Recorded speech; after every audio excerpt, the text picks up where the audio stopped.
Hello everybody, this is Nekome and welcome to watch me react to Emery's going to 12 anime cafes video. And this video will be in two parts because when I was editing this episode my PC was dying because the video was so long and rendering went to shit and everything went to shit. So that's why I made this video in two parts. If people like this series then I will upload the part 2 whenever I can. But this will be the part 1. So I hope you like it. Okay, so real quick, I am not quitting collab cafes. I have instead decided that from now on, I should move my collab cafe visits to my YouTube shorts. If I post them as shorts, however, you'll get to hear about them basically the same day that I go, which also... No, girl, I can't watch those. I was just finding my way. I was like, okay, I guess I can always react to Rich's cafe videos. Well, I guess I can't because fuck. But she's stopping them. She's making shorts. I mean, I could react to shorts, but let's see. Anyways, those are the current changes I have in mind for this series, but I really value your guys' feedback, so feel free to let me know your thoughts. I was just gonna say I'm really sad about these changes, to be honest. Because I love all of her videos. It's not that I only like her cafe videos. I like all of her videos, but I guess I really love the cafe videos because the cafe videos have real life, but they also have drawings, and I really like them. I know I can't please everybody, but I am curious to know what the general consensus is for this type of content. Okay, now sit back, grab a... And I'm really curious actually to see the comments, and I really hope the comments are on my side and kind of like want more of her videos, more of the cafe videos, because the cafe videos are so great. Cup of coffee and get cozy. Let's start off with something strong and widely popular.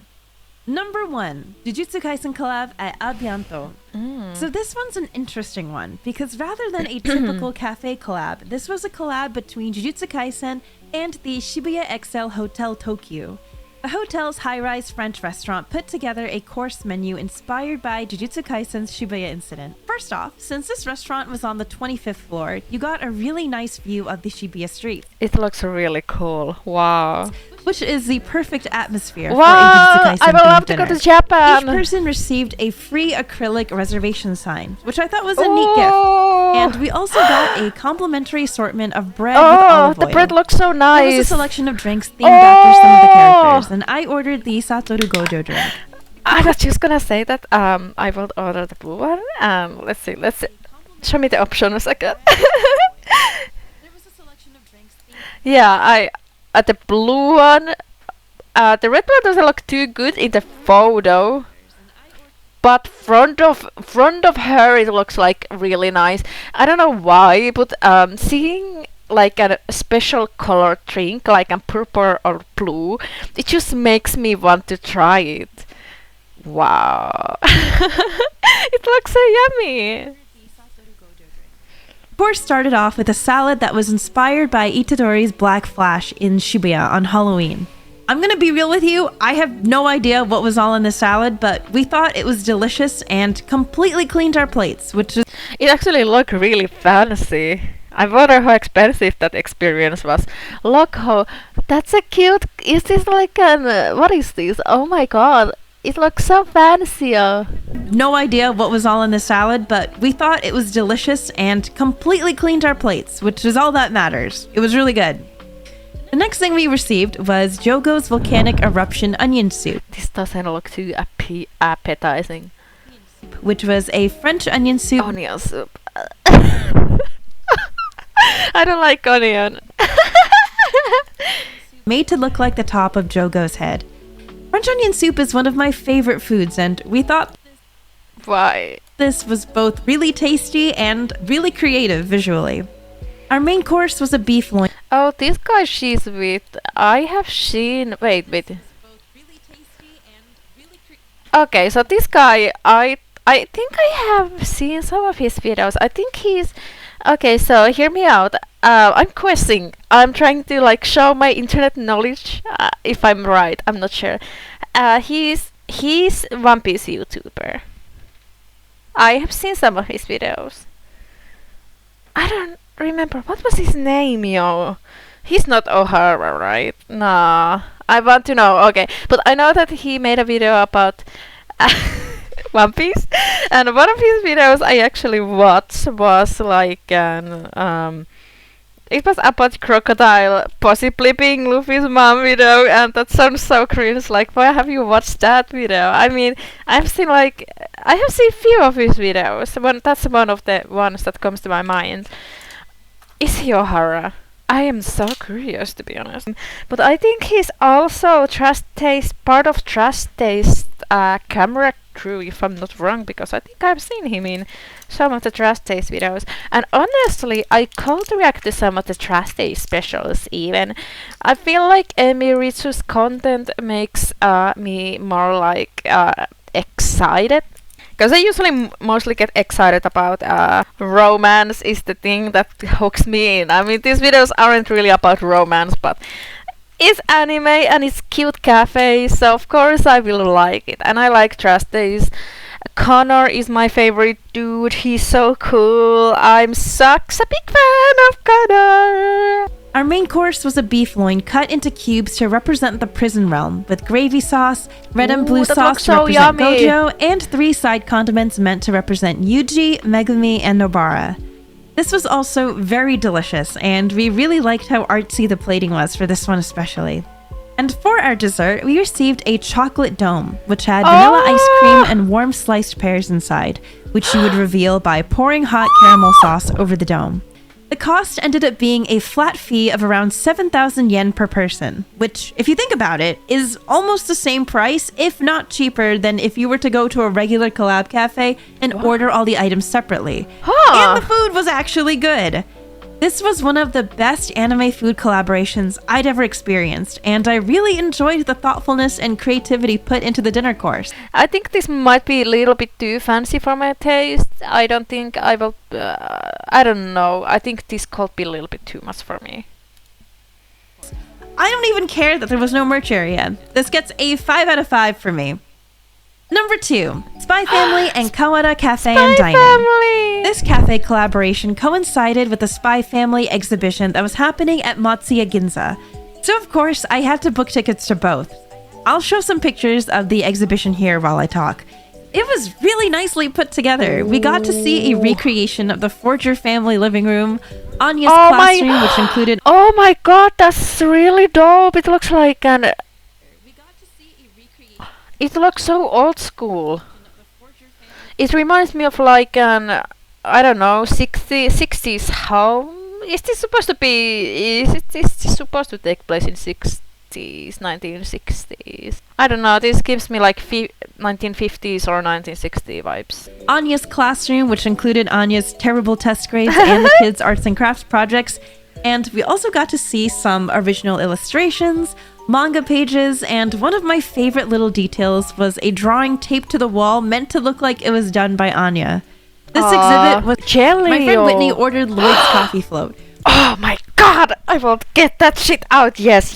Coffee is my shit. Coffee is my fucking drink. I'll always get coffee, just make me, and it has like a lovely cream top of it. Which I actually didn't get to try, but she seemed to like it. And my friend James ordered Anya's Seifuku drink, which I also did not try, so I have no idea how it tastes. But it gets points for creativity because the colors of the drink were layered to represent Anya's uniform colors. Ooh. Very cute. The Bond burger came with a fried chicken sandwich with white buns representing Bond, a side salad, and french fries. And this was pretty good. Very straightforward. Okay. Papa's superb special hamburger spaghetti was meant to be Lloyd's signature dish, and this one was also pretty good. The spaghetti was especially tasty, but the hamburger patty was not so much. It was still enjoyable. I just wasn't a fan of the meat patty. I don't think it's just, for some reason I feel like steak top of spaghetti doesn't really fit. I'd rather have like steak pieces. The best tasting dish, in my opinion, mushrooms. No. It was yours southern stew, which was supposed to look like the stew Yor makes in the anime.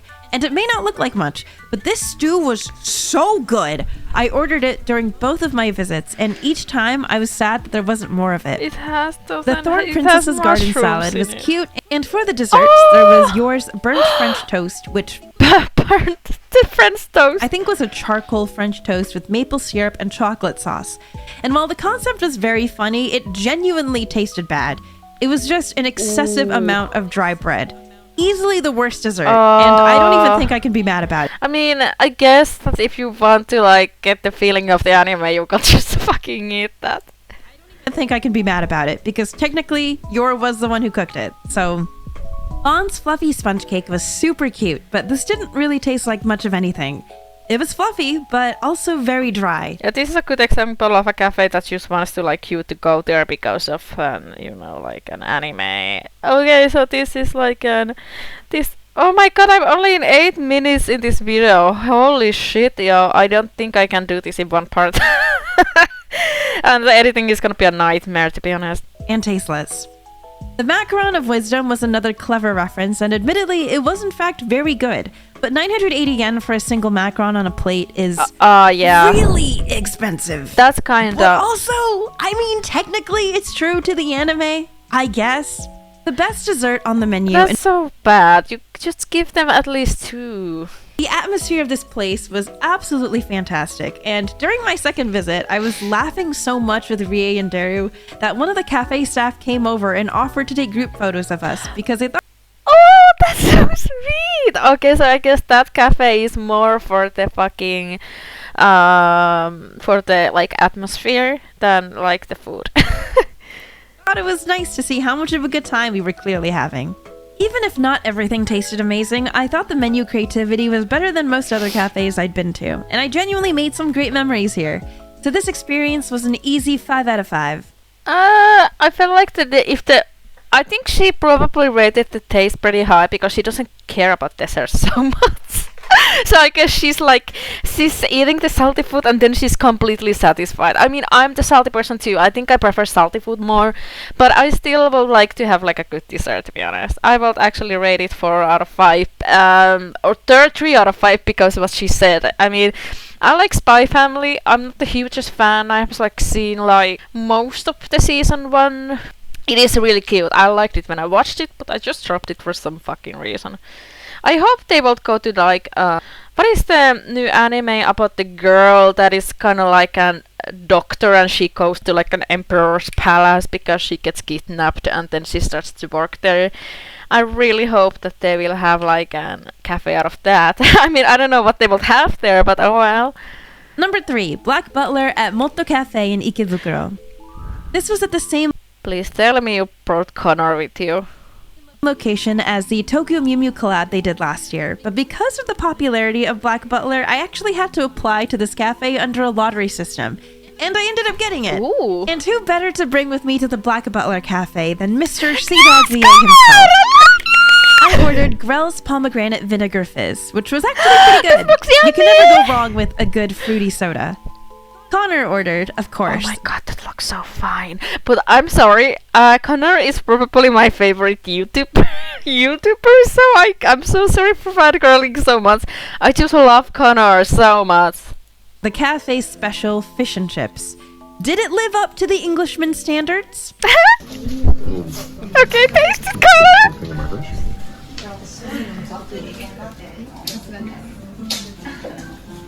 How's the flavor?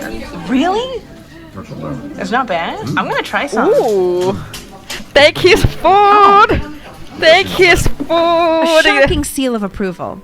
Unfortunately, my shepherd's pie wasn't nearly as good. Oh, it looked like cheese was really it looked like lasagna.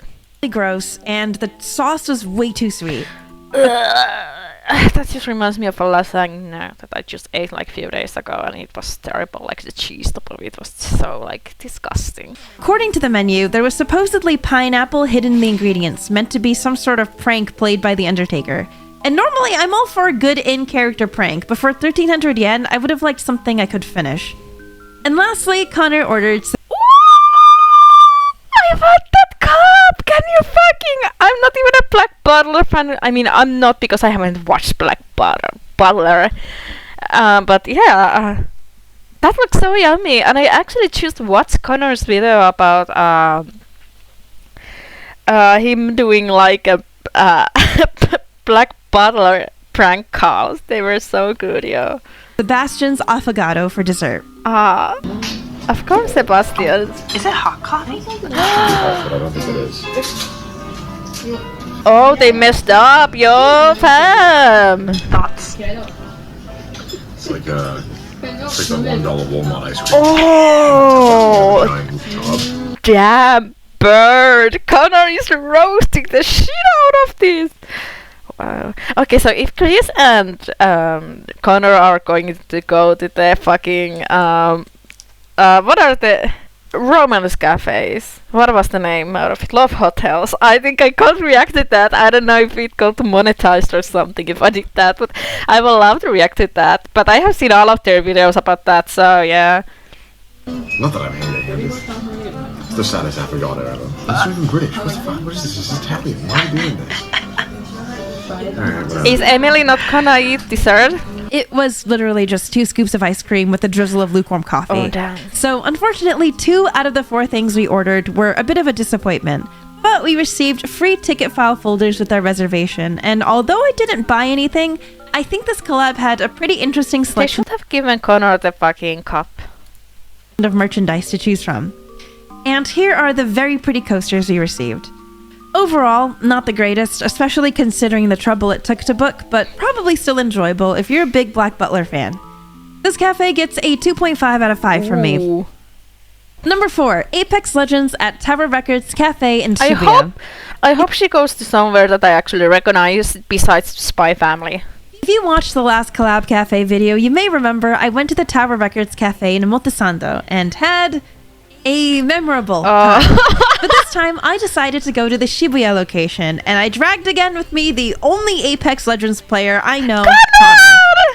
So the first thing I noticed right away was the sheer size of the Shibuya Tower Records Cafe compared to the Omotesando one. This place was huge, and they even had a giant Nessie plush on display in the merch area, which was also huge. It was really hard to choose between them all, so I ended up getting 2. I ordered a drink inspired by Mirage, which was a club soda that came with 2 glasses of passion fruit syrup, meant to represent decoys. I also ordered a mixed berry juice, which represented Mad Maggie. The berry looks nice. Connor ordered the Pathfinder drink, which was a soda with blue raspberry I would syrup, like to get a lemon. that. For his meal, Connor got the supply box burger, which came packaged in a really cute supply box. The burger looked fine, but the fries didn't look too crispy. Ooh, this looks nice. And for myself, I ordered the Nessie Summer Loco Moco, which This came looks really simplistic. I think I will prefer more. This. I hope it's not too expensive. with a hamburger steak, a fried egg, rice, potato salad, and a salad. The taste of both of these items were Yeah, I mean, it looks like a toy burger. Oh, man. It's kind of meh. Like, everything looks like fake. It's okay. It looks really shitty. I got to better. I'm so sorry. I don't know. This is also okay. Look at those fries. Those fries are so sad. It's like, Not a single grain of salt or pepper. it's like British cooking. No seasoning allowed. Aww. It was okay.